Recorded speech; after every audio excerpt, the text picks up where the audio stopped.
Can everybody hear me? Yes. Thank you. Yes. Yes.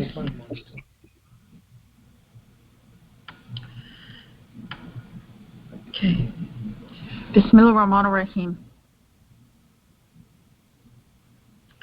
And we indeed dispatched Noah to his people. Indeed, I am a manifest warner to you. Do not worship except God. I surely fear for you the punishment of a painful day.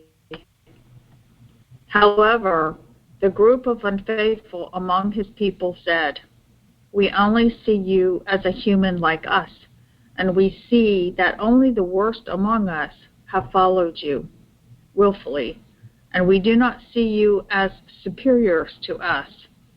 On the contrary, we think you are liars. He said, O my people, may I show you the proof that I have from my Lord and the mercy he has bestowed upon me, although you are blind to it? Should I force you while you are reluctant toward it? And O my people, I do not ask you for any wage, for indeed my wage comes from God, and I am to never abandon those who have attained faith.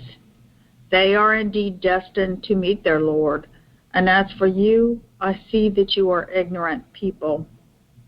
And O my people, who can help me before God if I abandon them? Do you not ponder? And I do not tell you that I possess God's treasures, nor do I say to you that I have full knowledge of the future, nor do I say to you that I am indeed an angel, nor do I say to you that those whom are despised in your eyes would not receive God's blessing. God has full knowledge of their thoughts. If I do so, I would indeed be a transgressor. They said, O Noah, you have indeed argued with us and have argued excessively. Therefore, bring what you have promised us, if you are truthful. He said, only God can bring it to you if he so wills, and you will not be able to escape. And my advice would never benefit you, no matter how hard I try. If God wills, then you go astray. He is your Lord, and to him you will be returned.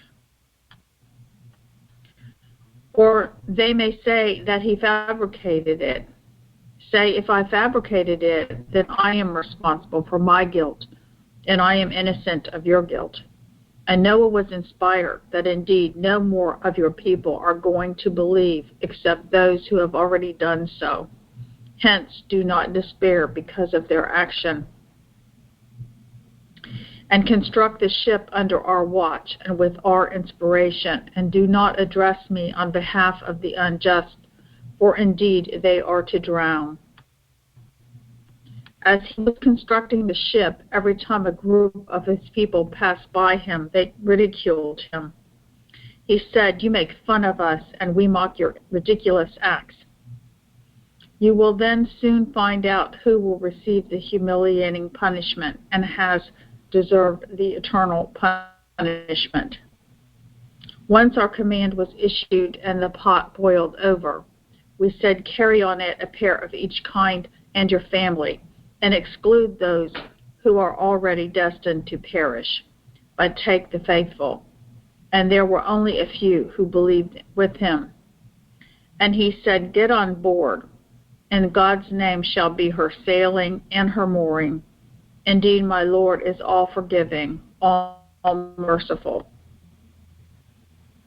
And she sailed on the top of a mountain-like wave, and Noah called his son, who was isolated, O my son, come on board with us, and do not stay with the unfaithful.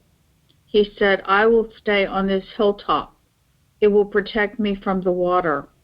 He said, there is no protection today from God's command, unless for those whom deserve mercy. and the waves separated them, and he drowned. And the land was told, swallow your water, and you, the sky, cease the downpour.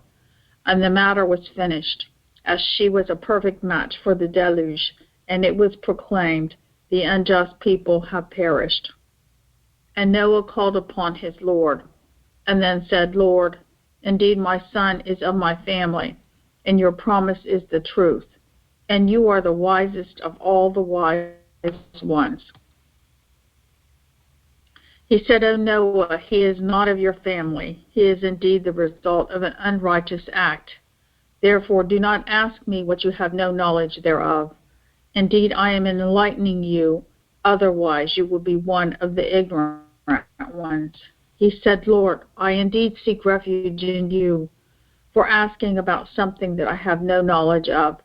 And if you do not forgive me and have mercy upon me, I will be one of the losers. It was said, O Noah, disembark in peace from us, and blessings be upon you and upon the groups with you. As for other groups, we will provide for them. Then we will have them taste a painful punishment. These are some news from the unrecorded history, which we inspire to you.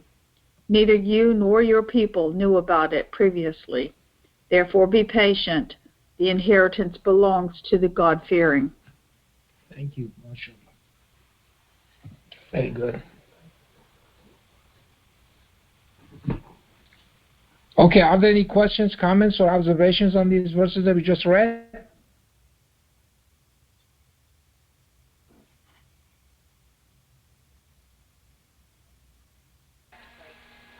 Salam, sir, yes. Salam. Yes, Barry, go ahead, please.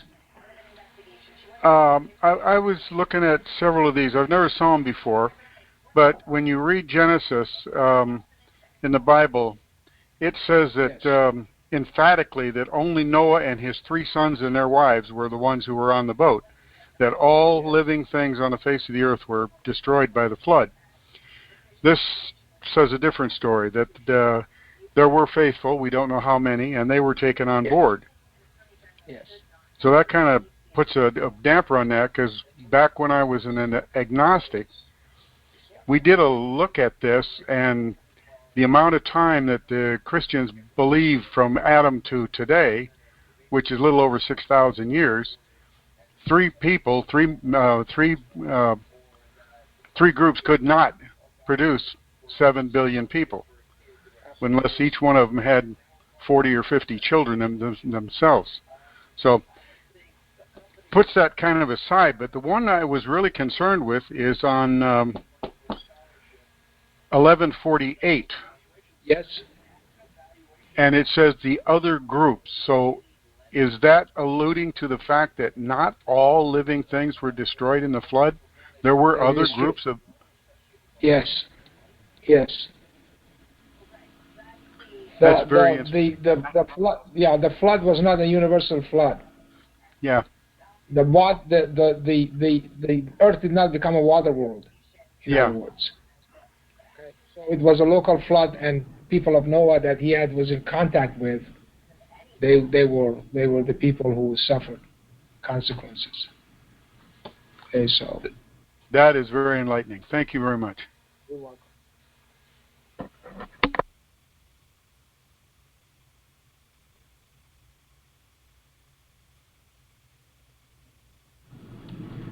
Okay, any other questions or comments or observations? Any discussions?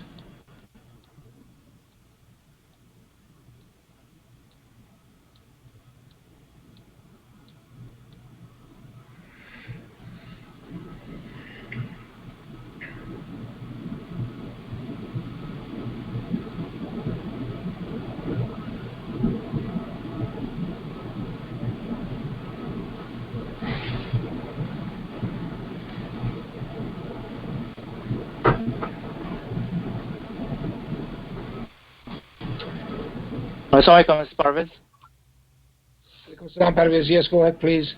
I was looking at the verse 27 and the mentality of those people. Like, firstly, they're saying that we do not we see that only the worst among us have followed you willfully, and we not see you as superiors to us. So these people, I mean, the unfaithful or those who oppose God, they're always judgmental, right? And then they always think they have the better vision, and they're always superior. Yeah. It's the idea is that we're just as good as you are, okay? And so, what you're saying basically is just as good as what we are saying. So forget about it and stop arguing with us. That's what they finally said. You see, stop arguing. You argue too much with us, so stop it. And so they don't want you to say it. They want you to join the nation. They want you to abandon everything and join the nation. And as I was saying today, this idea of generating the Quran is a completely brand new idea. This idea did not exist. Okay, and so as far as the pedagogy of this thing is concerned, I don't know if I'm not doing a good job or what, or people are not really appreciating what the magnitude of this is. The magnitude of this thing is absolutely mind-boggling. This is for the first time that we actually see things that they're falling into place by themselves. I mean, for example, here I have a small example here. Okay, this is verse 15:14 here from the beginning of the Quran. Okay, see that one? It's 1143. Okay, we've seen 1143 is 9 times 127. Okay, 1514 is the 1273rd composite, and 1273 is the number of word God from the beginning of the Quran to this verse. Okay, and see, so you see here on this one, he said I will stay on that hilltop. This is Noah's son, who thinks he's his son. He doesn't know. Okay, so this is information that did not exist before. Okay, Noah doesn't know that this guy is not his son, because God says, "Do not talk to me on behalf of the unjust." He says it at the very beginning. So they are unjust; they are going to perish. So do not argue with me on their behalf. That's what they are saying. That's what he's saying. Okay, in plain Arabic or English, God says He is not of your family. I don't know how else can He say it.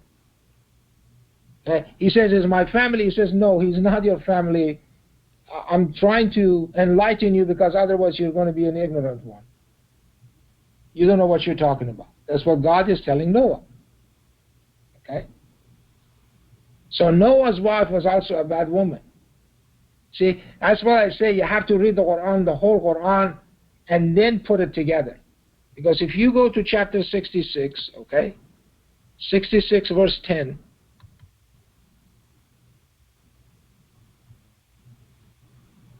okay, and that is it. God cites examples of the unfaithful, the wife of Noah and the wife of Lot. They were with two of our righteous servants, but they betrayed them. Therefore, nothing could help them against God. And they were told, "Enter hell, both of you, along with the others who enter." Okay? This is the only place that God is talking about the wife of Noah. Wife of Lot has been talked about over and over in the Quran. God keeps saying, "Accept your wife, accept your wife." But in this one, there's the only place that it says. Okay? And over there, God says, "No, he's not your son. He's a result of an unrighteous act." Okay? But you see, people do not pay attention to these things, and they go about their business ignorant about everything, ignorant about the history. That's why God says this is the true history that you are not aware of. We didn't know about this history before. Yeah, the generator is basically generating the truth independent of our observation, right? It is unbiased. So all the ayat in the Quran is the truth because of the generator. I mean, it's placing it as the truth. That's right. That's right. It is generated, and that's the truth. You see, those numbers are the truth. Mm-hmm. Yeah, those numbers are the truth, and so you know, it's there's just nothing we can do about it. Okay, As I said, if people don't like it, that's just too bad. It's not going to work out the other way. God always says people are afraid of the truth, right? They don't want to. Yeah, they're afraid of the truth. Exactly. Exactly. So obviously the generator will not be appealing because it is enforcing the truth. It's Al-Jabbar doing his work, right? Yeah, exactly. I mean, today. Yeah, today we were talking about the Al-Fatiha, you see? Mm-hmm. And when you recite the Al-Fatiha, you basically say 927 verses. Okay? And so, what are you going to do? Do not recite Al-Fatiha? Or eliminate the Bismillah ar-Rahman ar-Rahim, so it would not be 139 letters? And add Amen at the end, which is not in the Quran? And also eliminate Bismillah. You know, all kinds of tricks are being played, basically. Yeah, I was looking at this surah just now, and just my eyes fell on verse 73, where you will see 1297 and 1362 coming in line. It's amazing. Which one is it? I'm sorry. Verse 73, chapter 11, verse 73. Yes. There's 1297 there, 863, 1362 all aligned.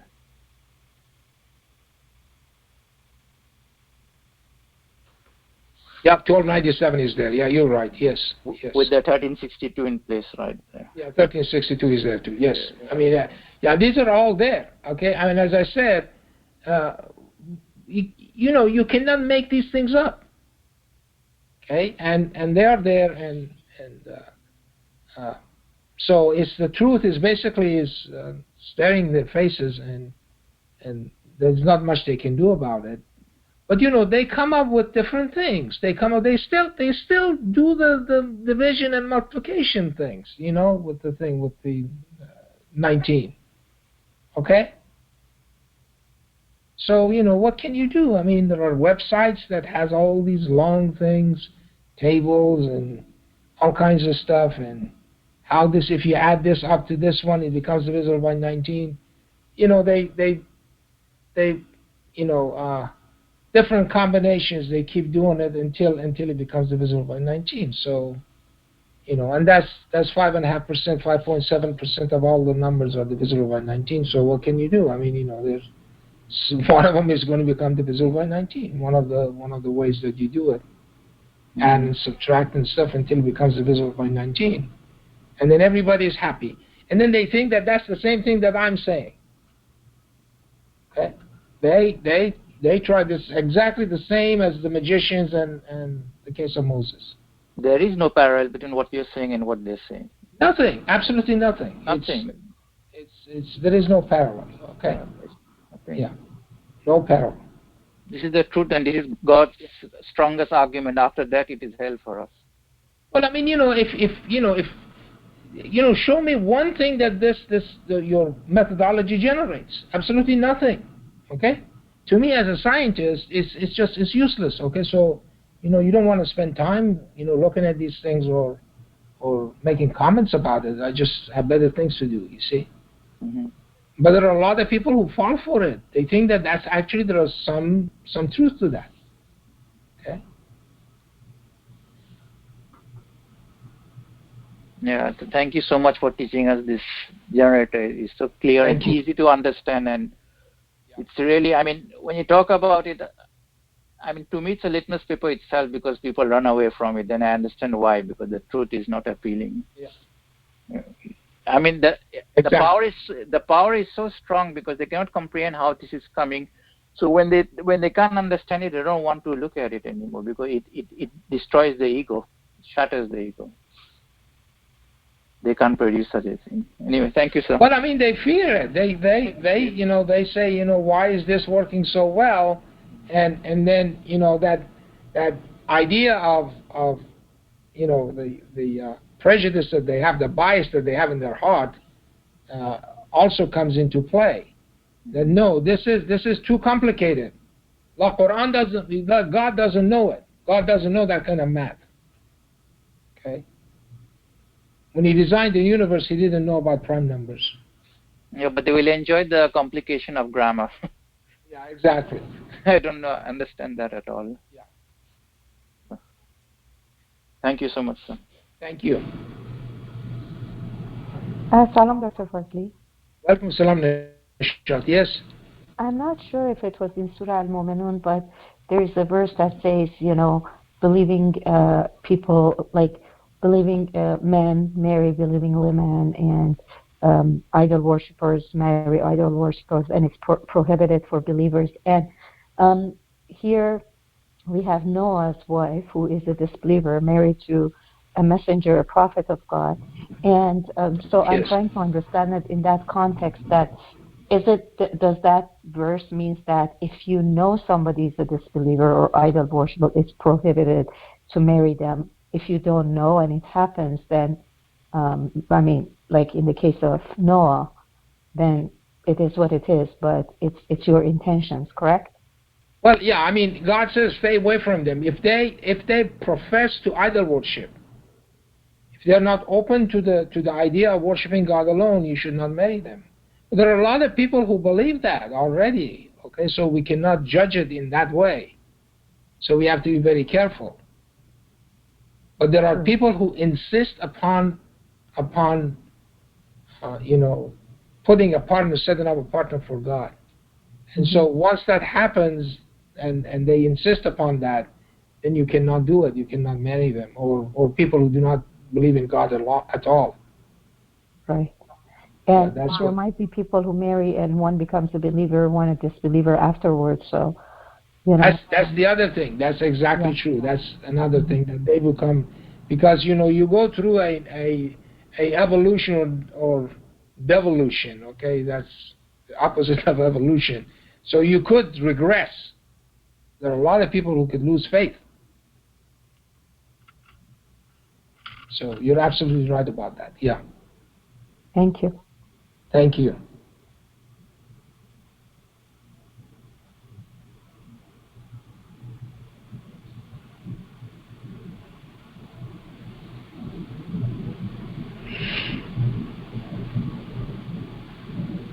Any other comments or questions or observations on these verses that we just read? Salam, Dr. Fazly. Walaikum salam. Yes, Shakira, go ahead, please. I just wanted to make a comment on this one in 11:45, 46, and 47, where Noah asks for his son, to be rescued. Yes. And he was really, the way he talks, it's like he's really so concerned and so sad. And then God says, "Oh Noah, he's not of your family, and he is indeed the result of an unrighteous heart. Do not ask me of what you have no knowledge of. Indeed, I am enlightening you, otherwise you will be one of the ignorant ones." He immediately responds with, "I indeed seek refuge in you," for asking about something that I have no knowledge of. And he asks for forgiveness. It's just like remember the time David, he makes the wrong judgment, yes. And then God forgives. And then remember when Moses kills that person, God forgives him, and he knows instantly that he was forgiven. He knew it. He was inspired that he was forgiven. So many places, even when you look at the Prophet Muhammad, the way they respond to all this is just immediately. They don't have a single, even a nanosecond to right away do the right thing. Yes. That's the trait of the messengers. And wherever you look at it, except for that one of them, Zanun, where God is talking about and telling it about it so many times, but even that he forgives. But the rest of them, it's just, they are totally obedient. There's no, we hear, we obey, is absolutely, that's what it is. Absolutely. So that is why we have to follow the messengers. Thank you so much. Thank you. Thank you so much. Yeah, sure. The thing is that they cannot disobey God's commandments. Okay, so if they do that, God is going to replace them. He's going to replace, basically their fire, and God is going to choose another person to do that.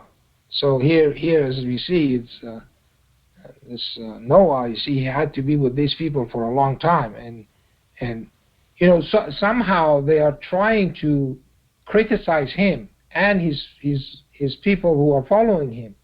That these are the worst kind. Yeah. Okay. Yeah. And so there is always is some kind of criticism that goes along with it. Okay.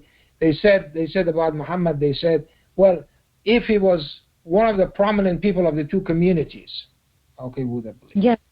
So there is all kinds of excuses that they bring, and not to really listen to the message. Okay, they completely ignore it.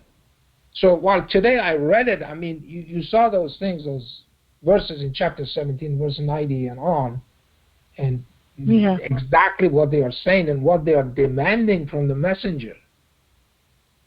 Okay, and so it goes as far as that if you even bring God and his angels, we would not believe. Okay, but now they want a different book. They want a book that they can read, which means that I want to find things that I like to do in that book. I don't want this kind of nonsense that says, well, this has to be obeyed to the letter.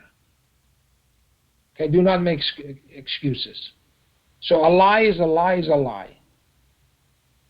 And so, or stealing is stealing is stealing. Do not do this. Okay? So all of those things that we see is in the Quran, and there are no buts, ifs, and ands, but they want something which actually allows that to some extent. So they can basically push God's limits. And God said, do not approach it. Do not approach God's limits. And this one, what you're saying is so true. I was reading Surah 17, like you said, and it says in 1741, and indeed we have cited repeated examples in this Quran that they may take heed, but it does not increase anything for them except the hatred. Yeah. And then God tells that he places between them and you who do not believe in the hereafter an impregnable barrier. So they become deaf and they're healed and they can't understand it. And actually when you mention God alone, they turn their backs hurtfully. Yeah. It's just... Thank you so much. Thank you. Thank you so much, Matt. It was so easy and so powerful. Very powerful. Very powerful. MashaAllah. Very powerful. Leaving no doubt. It's like perfect. There's nothing even to talk about or explain or go into anything at all. Yeah, we should, all of us should be really grateful that we actually see it. Yes. We see it that way and understanding that way, because we could have been just exactly like those other guys. We could have rejected it and all kinds of things. There are a lot of people who reject it. Okay? Yeah. So we should be really thanking God so many times that he has actually blessed us with the understanding that we can actually understand it. Let's put it that way. Yes, absolutely. We are so blessed, and his mercy on us is immense. Yeah. God bless you. Thank you so much. God bless you too. Thank you.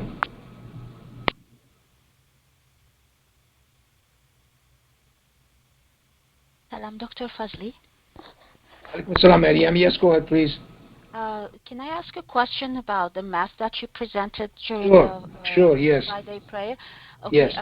I understand you started with the 114 additive prime, then the super prime, then the 19 permutation, until you reached the verse 47 that has 38. And then you wrote the indexes of 47, 38. But then in between the 23 and 103, you wrote 2. What is it for, that 2? That 2 is well, okay. Here, I'm going to write it down for you.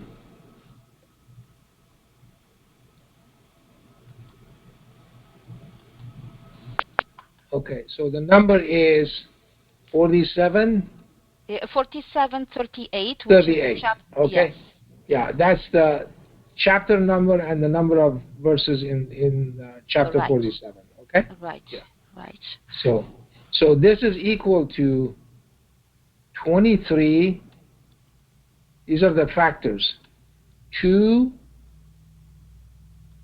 and 103. That Oh, means okay. I that thought means you if you meant. multiply Yeah. Okay.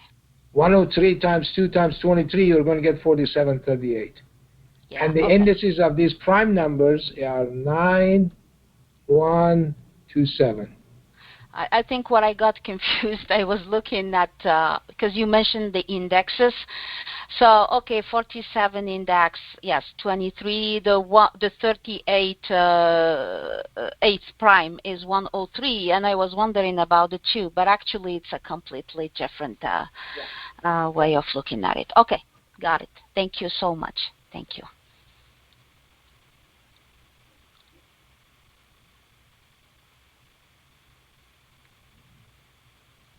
Okay, anything else?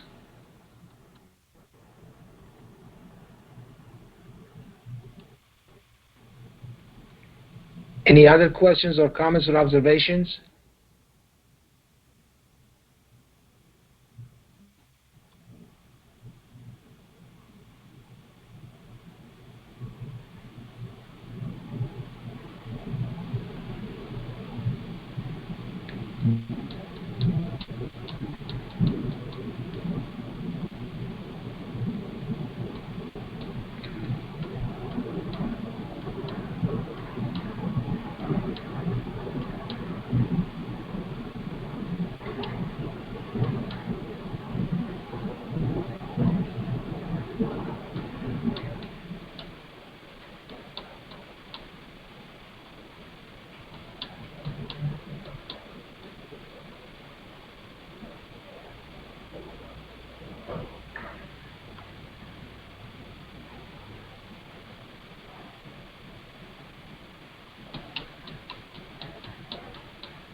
Salam, Dr. Fazly.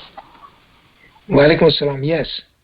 The verse I was reading, the verse 34. And my advice would never benefit you, no matter how hard I try. If God wills that you go astray, He is your Lord, and to Him you will be returned. Actually, God sends people astray only because there is no hope with them, which means because of what is in their hearts, because there is only goodness that comes from God. God truly, I mean, in terms of understanding, sending somebody astray, God, there is nothing bad that comes from God, but it's almost like a stamp on them that there is no way for them to really get guided. So he actually enforced that going astray for them, or what is the understanding of God if God wills that you go astray? Let me translate that for you. And my advice will never benefit you, no matter how hard I try, if you continue violating God's laws. Oh, I see. Okay. Okay? Because God's will is His laws. He told you, for example, not to steal. Yes. He told you not to lie. Okay? He told you not to commit murder. He told you not to commit adultery. So if you continue doing this and make some kind of, uh, what do you call it, some kind of legal issue about it, that it's okay, that it is religiously okay to do it this way and this way, although you know exactly what you're doing, you are going to pay for it and you're not going to find the right way. That's not the right way that you're going. That's the wrong way. So the advice is not going to help them because they're going to continue doing what they were doing. That's why they wanted a different book. Okay? So God gives them the freedom of choice. Exactly. Even Absolute freedom of choice. Absolute freedom of choice. But he basically said, do not violate my laws. If you do this, then you are going to suffer the consequences. That's exactly what happens to people.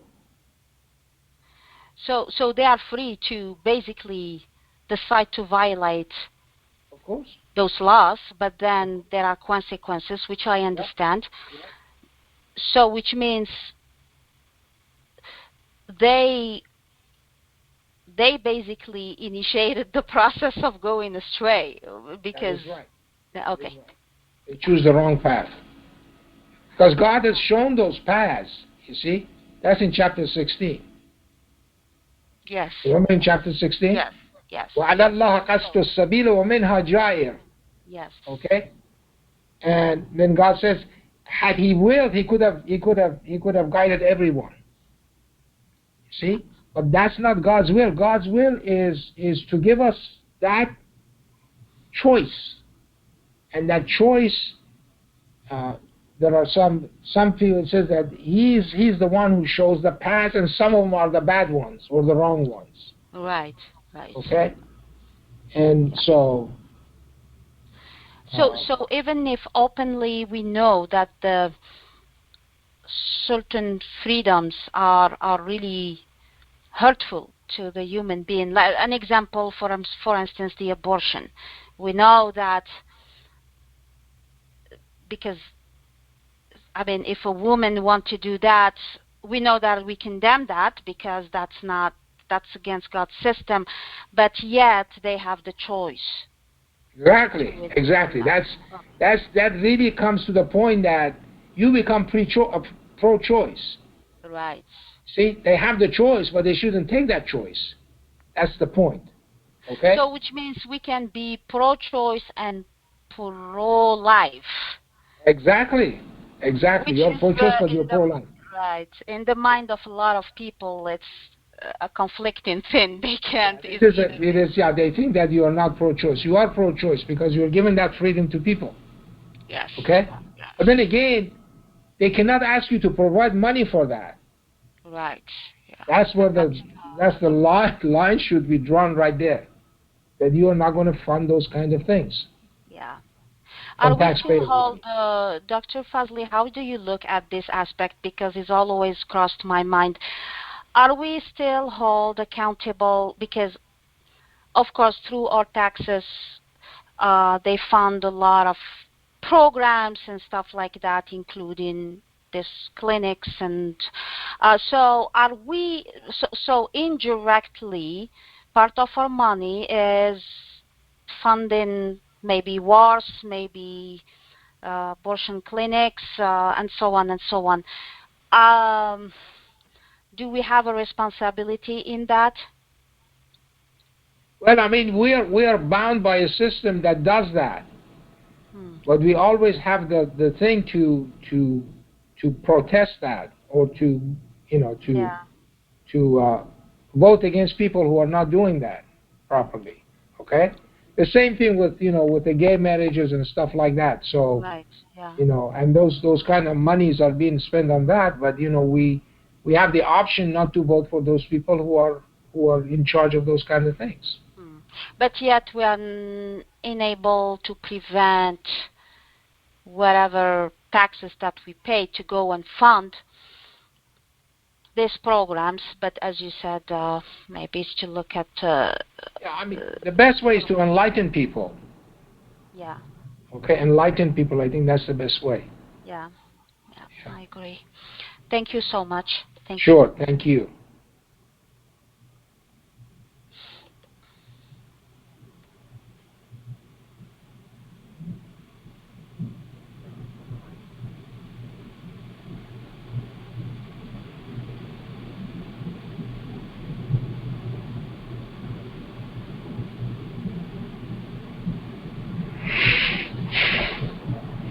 Any comments or any observations? Any more questions?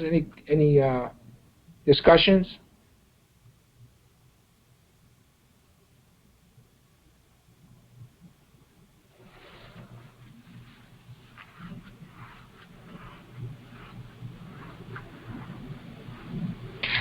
Salam, Dr. Fazely. Yes. May ask just one question? Yes. In the verse 37, and we see it also in other verses where God switches from the hour, and construct the ships under our watch and our inspiration, and then he switched to me, and do not address me on behalf of the unjust, for indeed they are to drown. Is this our and we? That means we have like the armies, what I call the armies of God, which means the angels and Yeah, whomever. I mean, Or not.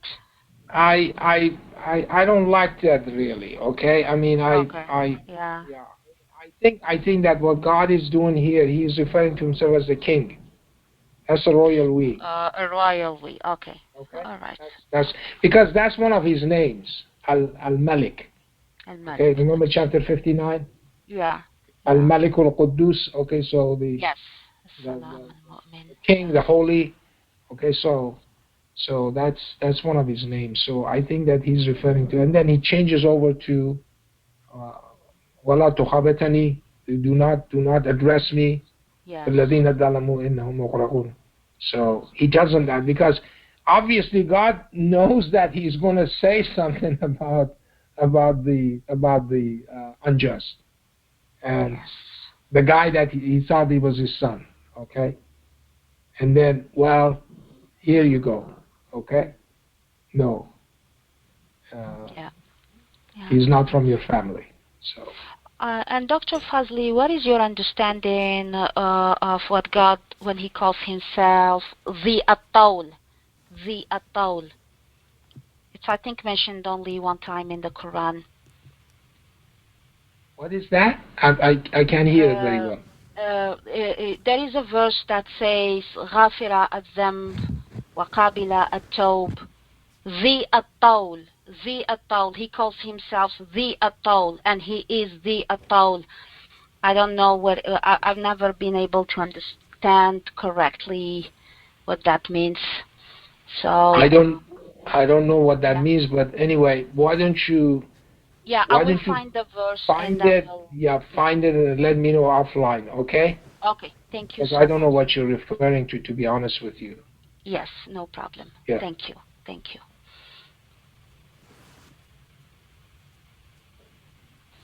Salam, Dr. Fazly. Welcome, Salam Shakira. Yes. She's actually talking about Surah 40, verse 3. Okay. Surah 40, verse 3.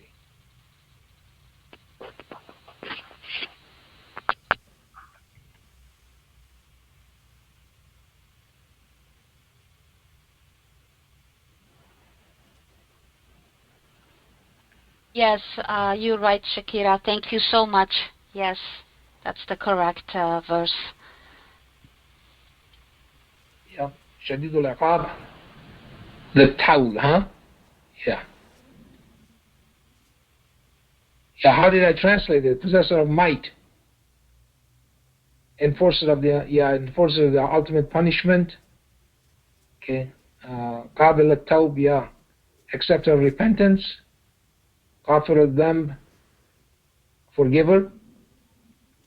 And forgiver of sin. And possessor of might. Okay?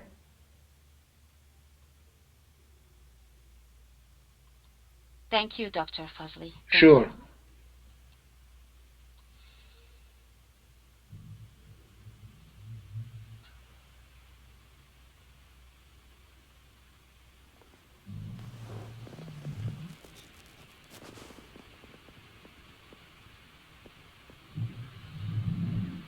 Okay, anything else?